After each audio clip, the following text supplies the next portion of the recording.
1986년도에 한국의 유명한 소설가인 조정래 선생이 태백산맥이라고 하는 장편 소설을 출판을 했습니다. 지금까지 이 소설이 800만 권이 팔렸다고 합니다. 아마 한국에서 소설책을 읽을 만한 사람의 두 사람 중에 한 사람, 세 사람 중에 한 사람이 이 책을 읽지 않았을까 하는 생각이 듭니다. 격동기였던 한국의 근대 역사를 생생하게 묘사하면서 여순 반란 사건, 빨치산 사건, 6.25 전쟁, 그리고 미군 군정시대 많은 얘기들을 하는 가운데 그 중에 중심되는 얘기가 지주들과 소장농 간의 갈등 문제를 많이 다루고 있습니다. 국가와 민족을 초월해서 고대 사회에서는 봉건 사회라 소수의 지주들하고 다수의 소장농들 사이에 많은 문제와 갈등들이 존재해 왔습니다. 지주들은 자신들의 재물과 권력을 가지고 횡포를 일삼는 악한 나쁜 사람들이고, 소장농들은 가지지 못한 노동으로 먹고 사는 사람들이라 늘 피해를 보는 착한 사람들로 그렇게 묘사가 되어 있습니다. 그런데 사실 또 다른 각도에서 생각을 해보면은 지주들의 횡포와 폭력을 통해서 고통받고 희생당한 사람 숫자보다 오히려 못 가진 자들의 폭동과 혁명을 통해서 죽임을 당한 사람의 숫자가 역사 속에 더 많지 않을까, 그런 생각을 한번 해봅니다.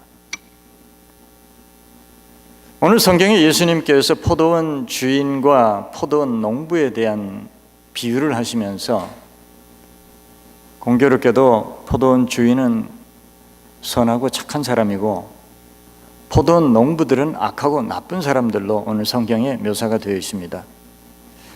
포도원 주인은 하나님을 비유를 했고 포도원 농부들은 이스라엘 백성들을 비유를 했습니다. 오늘 본문 성경 12절 말씀 끝부분에 가서 보면은 저들이 이 비유는 자기들을 가리켜 말씀하심인 줄 알고 예수를 잡고자 하나 무리를 인하여 버려두고 가니라, 이렇게 되어 있어요. 예수님이 얘기를 하시면서 한 번도 바로 이 사람들이 너희들이다 그렇게 말씀한 적이 없는데 어디서 이 사람들이 자기들을 가리켜서 빗대어서 하시는 말씀으로 알아들었을까? 마태복음의 같은 말씀에 보면 이 사람들이 누군가 봤더니 대제사장들과 바리새인들이라 이렇게 기록이 되어 있습니다. 제사장과 바리새인들은 성경을 너무나 잘 아는 사람들입니다. 구약 시대에 자기 선조들이 무슨 짓을 했는지 다 알고 있는 사람들입니다. 예수님이 비유를 가만히 듣다가 보니까 저거 우리 조상들에 대한 얘기네 하는 것을 금방 이해를 했다는 겁니다. 자기들이 직접 하나님이 보내신 선지자들을 핍박하고 죽이지는 않았지만은 그런 못된 짓을 한 후손들이라고 하는 양심의 가책을 느끼면서 그들이 예수님에 대해서 반감을 가지게 된 것이 아닌가 생각을 해봅니다.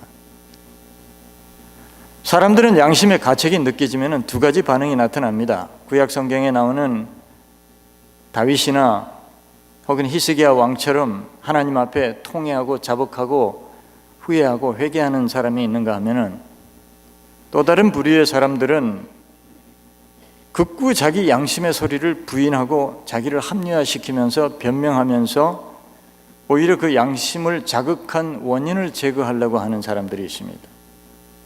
바로 오늘 예수님 시대에 살던 종교 지도자들, 유대인들이 바로 그런 부류의 사람들이 아니었나, 그런 생각을 한번 해봅니다. 예수 믿는 저와 여러분들이 신앙생활을 하면서 가장 큰 문제가 하나 있습니다. 그건 뭔가 하면은 우리가 신앙생활을 하면서 하나님의 뜻을 좀 알면 좋겠는데 하나님의 뜻을 어떻게 알 수 있을까? 그게 늘 우리에게 해결하지 못한 하나의 숙제가 아닌가 생각을 합니다.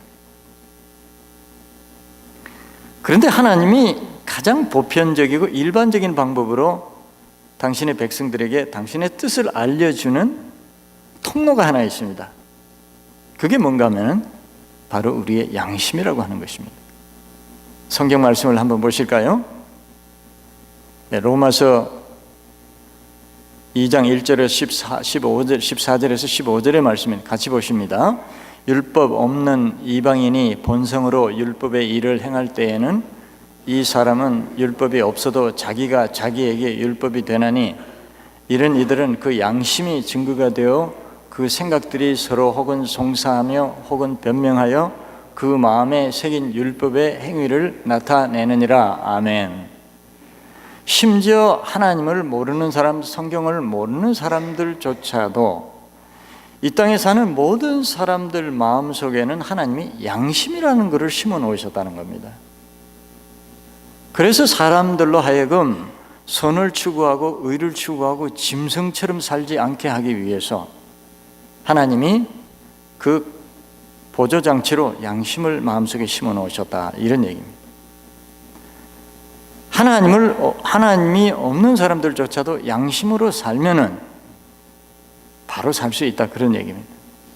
그렇다면 하물며 하나님을 믿고 말씀을 알고 성경을 아는 저와 여러분들이 말씀과 양심을 합해서 말씀과 양심의 소리를 들으면서 산다면 그것이 바로 하나님의 뜻대로 사는 길이 아니겠는가, 우리가 생각을 해볼 수 있습니다. 민심은 천심이라, 그런 말이 있잖아요. 백성들의 소리가 하늘의 소리다. 그런데 오늘 성경은 양심이 천심이라, 그 말입니다. 하나님의 말씀대로 우리가 살면은 그 말씀이 양심을 통해서 우리에게 들려질 때에 그것을 하나님의 뜻으로 받아들이면은 우리는 하나님 앞에 바로 살 수 있다, 그런 얘기입니다. 오늘 이 악한 농부들이 악한 짓을 한 데는 여러 가지 원인이 있습니다. 가장 첫 번째, 이들이 이런 못된 짓을 하고 악한 짓을 한 원인이 어디 있을까 생각을 해보니까 주인이 멀리 갔다는 생각에서부터 그 악한 짓을 할 용기가 생겨났다, 그 말입니다. 주인이 멀리 가 있으니까 그 주인이 자기 권리를, 자기 주권을 행사할 수 있는 능력이 약하다, 이런 생각을 한 것 같아요. 근데 사실 따지고 보면은 주인의 주권이라고 하는 것은 거리에 상관이 없습니다. 그것은 법적인 문제입니다. 그래서 주인이 아무리 멀리 있어도 자기의 주인 행세를 하려면 얼마든지 할 수 있습니다. 법을 통해서 할 수 있는 것이고 권력을 통해서 또 어떤 힘을 빌어서 얼마든지 주권 행사를 할 수가 있는 겁니다.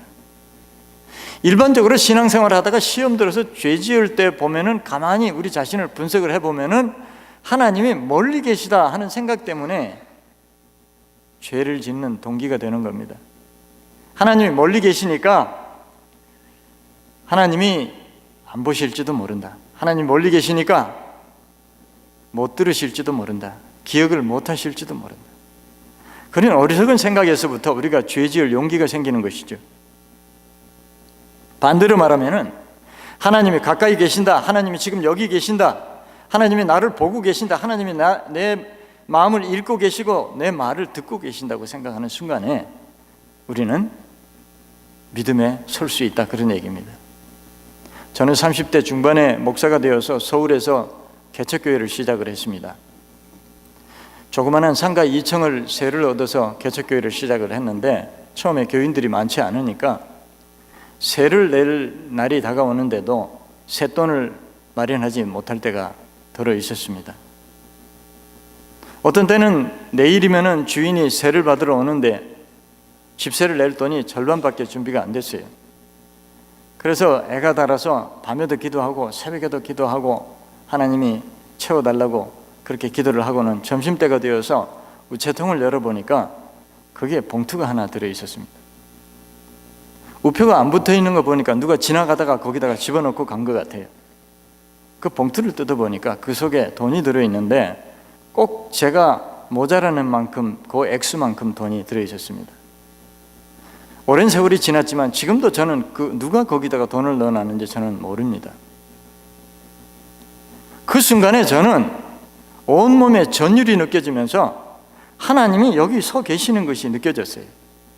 아, 하나님이 나와 함께 하시는구나. 믿음 없는 저에게 하나님께서 믿음을 심어주시려고 그런 방법을 통해서 기적을 보여주신 것이 아닌가 생각을 합니다. 그런데 그 일이 한 번만 있었던 것이 아니라 제 기억으로는 한 2번, 3번 정도 있었던 것 같습니다. 꼭 그런 기적을 우리가 체험해야만 하나님의 임재를 우리가 느끼는 것이 아니라 우리가 일상생활 속에서 너무 무심코 너무 관심 없이 지나치기 때문에 하나님이 수없이 많은 순간에 우리와 함께 하시고 우리에게 가까이 오시고 그 크신 손으로 나를 지켜주시고 나를 보호해 주시는 것을 우리가 느끼지 못할 뿐입니다. 우리가 조금만 신경을 쓰고 조금만 정신을 차리고 조금만 기도하는 마음으로 주위를 살피고 내 삶을 돌이켜보면 얼마든지 하나님이 우리와 함께 하시는 것을, 하나님의 임재를 우리는 체험하고 느낄 수가 있는 것입니다. 이 농부들의 또 하나의 문제점이 어디 있었는가 하면은 잘만 하면은 이 포도원을 통째로 내가 가질 수도 있겠다, 그런 생각을 하게 되었습니다. 욕심이 생기기 시작했습니다. 그런데 이 욕심이라고 하는 것은 참 묘해가지고 마음속에 품고 있으면은 이놈이 점점 자라납니다. 그래서 점점 커져서 나중에 나를 지배하게 되는 것이 욕심이라고 하는 것입니다. 야고보서 1장 15절에 보니까 욕심이 잉태한 즉 죄를 낳고 죄가 장성한 즉 사망을 낳느니라, 그렇게 얘기했습니다. 모든 악의 시작은 욕심에서부터 시작됩니다. 욕심이라고 하는 말을 다른 말로 표현하면은 내 것으로 만들겠다, 그런 뜻입니다. 내 것으로 만들겠다. 돈도 내 것으로 만들고, 사람도 내 것으로 만들고, 권력도 내 것으로 만들고, 인기도 내 것으로 만들고, 칭찬도 내 것으로 만들고, 나만 가지고 내 것으로 만들겠다고 하는 것이 욕심의 뿌리입니다. 길을 가다가 아름다운 꽃이 피어있고 향기가 나는 걸 보고 그게 좋다고 그걸 내 것으로 만들려고 꺾는 순간에 그 꽃은 시들기 시작하고 아름다움은 사라질 것이고 그 향기는 사라질 것입니다. 세상에 내 것으로 만드는 방법이 몇 가지가 있습니다. 첫째는 돈 주고 사면 내가 되는 거고, 두 번째는 힘으로 뺏으면 내가 되는 거고, 세 번째는 부모들이 자식에게 재산을 물려주듯이 그냥 공짜로 받는 겁니다. 제가 어릴 때 시골에서 자랐는데 저희 동네에 부잣집에 머슴이 있었습니다.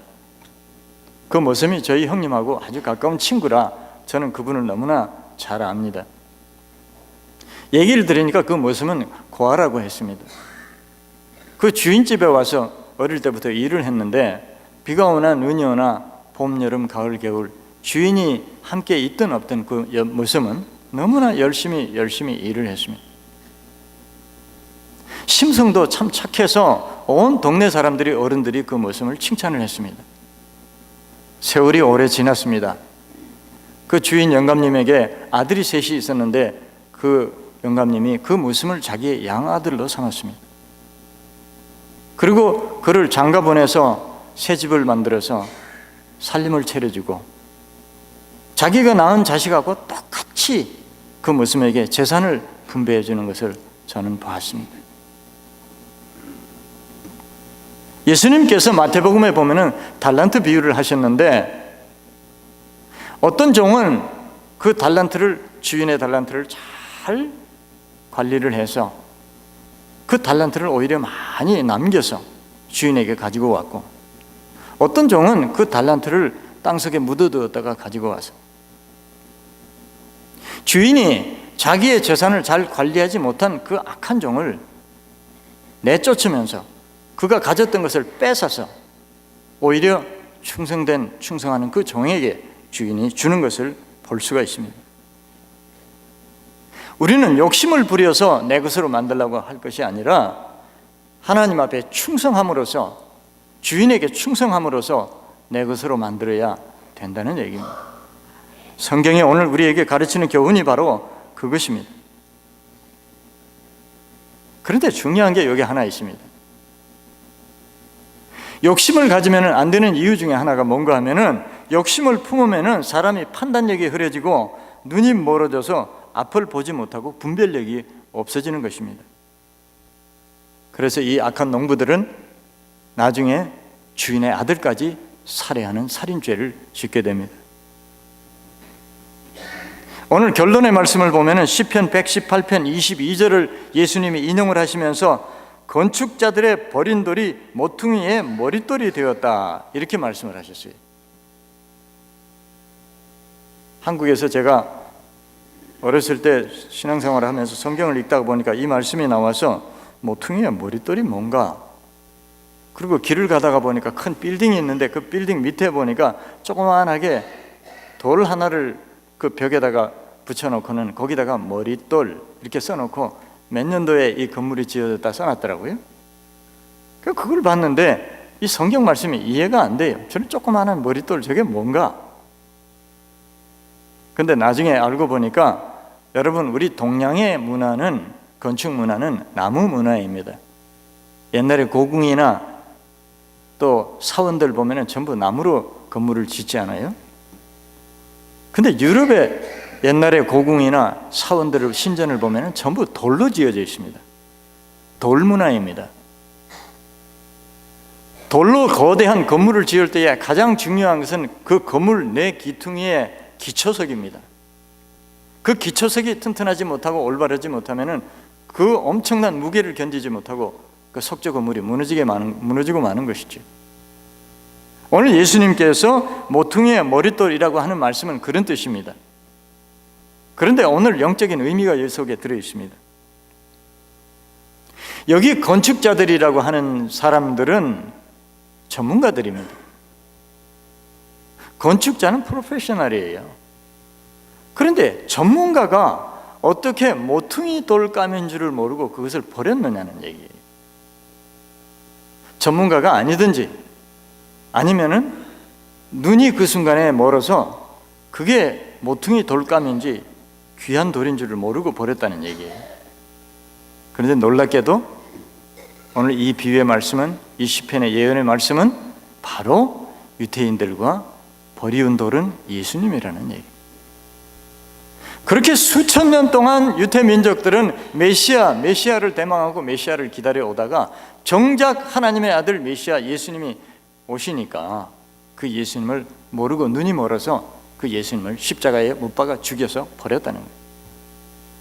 그런데 놀라운 비밀이 여기에 숨겨져 있습니다. 로마서 11장 25절 말씀을 한번 보실까요? 같이 읽어보십니다. 형제들아, 너희가 스스로 지혜 있다 함을 면키 위하여 이 비밀을 너희가 모르기를 내가 원치 아니하노니, 이 비밀은 이방인의 충만한 수가 들어오기까지 이스라엘의 더러는 완악하게 된 것이라. 그리하여 온 이스라엘이 구원을 얻으리라. 유대 민족들이 메시아를 기다리다가 진짜 메시아가 오셨는데도 모르고 그 메시아를 십자가에 못 박아 죽여서 버렸는데, 그래서 유대인들은 구원을 지금 못 받게 됐는데, 오히려 그로 인해서 하나님도 모르고 율법도 모르든 메시아도 모르든 저와 여러분들 같은 이방인들이 그 예수를 영접함으로써 우리가 구원을 받게 됐다, 그 말입니다. 유대인들이 눈이 멀어서 예수를 모르고 예수를 버리는 바람에 저와 여러분들이 오히려 그 예수 때문에 구원받게 되었다는 얘기입니다. 눈을 뜨게 하시는 분도 하나님이시고 눈을 멀게 하시는 분도 하나님이시라, 그 말입니다. 여러분 다 미국의 시민권자들이시죠? 미국의 시민권자면 미국의 역사를 좀 알아야 되죠. 우리 미국의 국기를 한번 보시면은 가로로 빨간 줄이 7개가 있고 하얀 줄이 6개가 있습니다. 합하면은 13개 줄인데, 이것은 여러분 아시는 대로 1776년도에 미국이 영국으로부터 독립을 할 때에 동부에 있는 13개 주에서 시작이 됐다는 얘기고, 사각 안에 들어있는 50개의 별은 현재 미국이 50개 주로 되어 있다, 그런 뜻 아닙니까?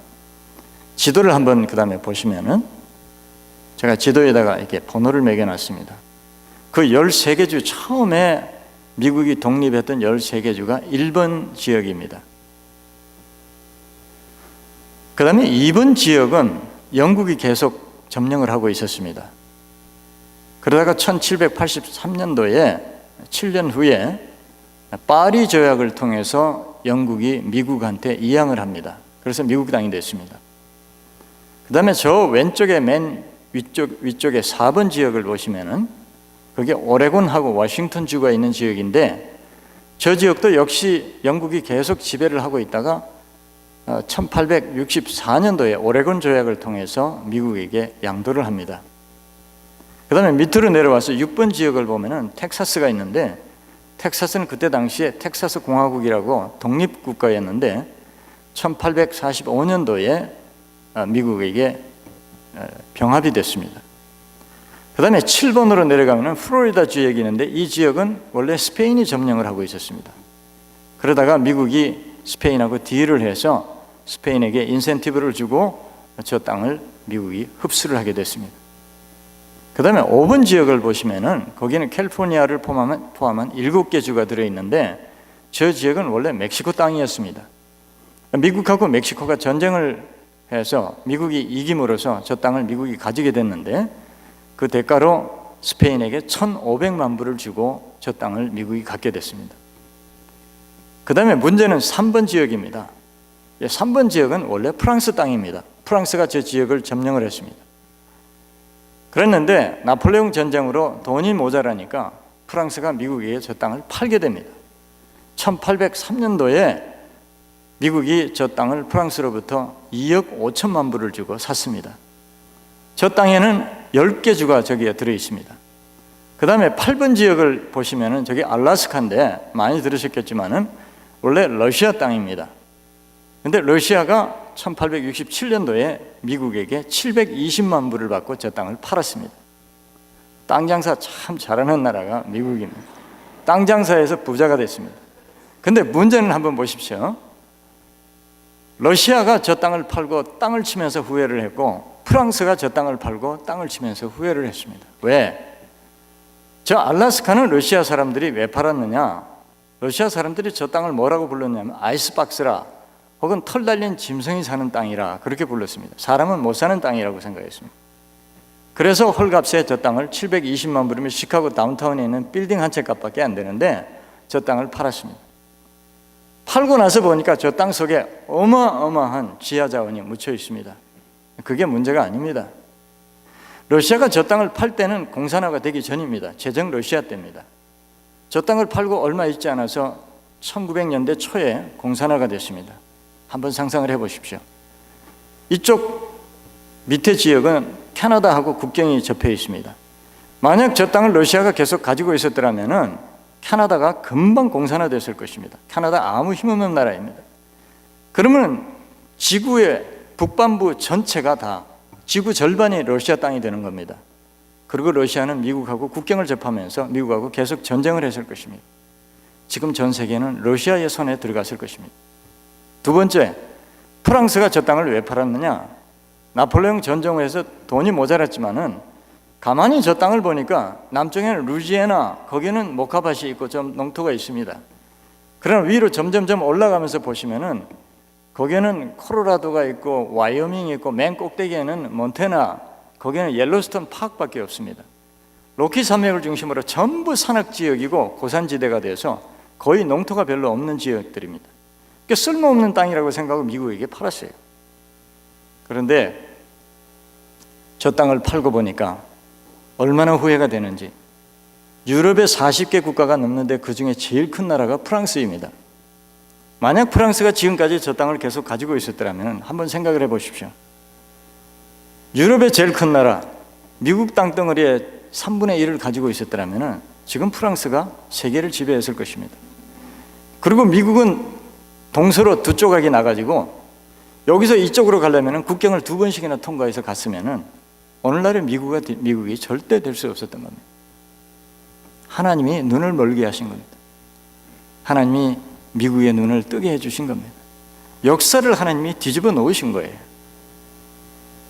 하나님은 어떤 나라의 눈은 감기시고 어떤 나라의 민족들은 눈을 뜨게 하십니다. 하나님은 어떤 사람의 눈은 감기시고 하나님은 어떤 사람의 눈을 열어서 땅속에 있는 보화를 보게 하시는 분이 우리 하나님이십니다. 어떤 사람의 눈을 뜨게 하실까요? 오늘 말씀을 생각한 대로 말씀을 통해서, 양심을 통해서 들려오는 하나님의 음성을 듣고 그 하나님의 뜻에 순종하고 하나님의 뜻대로 살려고 하는 그 사람에게, 매일 매순간 스치는 하나님의 옷자락을 느끼며 하나님을 경외하면서 살아가는 하나님의 그 백성들에게, 자신의 욕심과 욕망으로 뜻을 이루는 것이 아니라 하나님께 충성해서 하나님으로부터 은총 입기를 원하는 그 백성들의 눈을 하나님은 열어주시는 것입니다. 어떻게 보면 이 세상의 역사는 건축자와 같은 전문가들이 이끌어가는 것 같지만 사실 이 인류의 역사는 하나님께서 영감을 주시고 눈을 열어주시는 그 사람들의 용기를 통해서 역사가 움직여 간다는 것을 여러분들 기억하시기 바랍니다. 오늘 저와 여러분들은 이런 하나님의 은총을 입는, 하나님의 영감을 받아서 세상 사람들이 볼 수 없는 보화를 볼 수 있는 하나님의 백성들 되시기를 주님의 이름으로 축원드립니다. 기도하십니다. 아버지, 감사합니다. 어리석고 무지하고 목매하고 한순간 앞을 볼 수 없는 무지한 저희들을 부르시고 예수 그리스도를 통해서 속죄해 주시고 우리를 당신의 귀한 백성으로 삼아 주시고 하늘나라에 하나님의 유업을 이어받을 상속자로 저희들을 세워주신 거 너무나 감사합니다. 아버지, 이 존귀한 우리의 신분을 저희들이 망각하고 때로는 옛날에 세상에 살던 것처럼 세상 사람처럼 살아왔던 저희들 용서해 주시옵소서.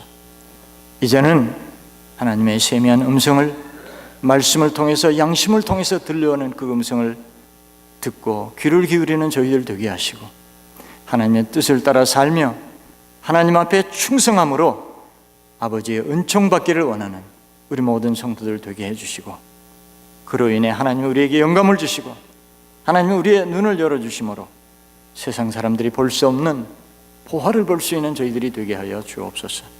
믿음에 승리하는 저희들 되게 하시고 하나님의 영광을 드러내는 저희들의 삶이 되게 하옵소서. 예수님의 이름으로 기도하옵나이다. 아멘.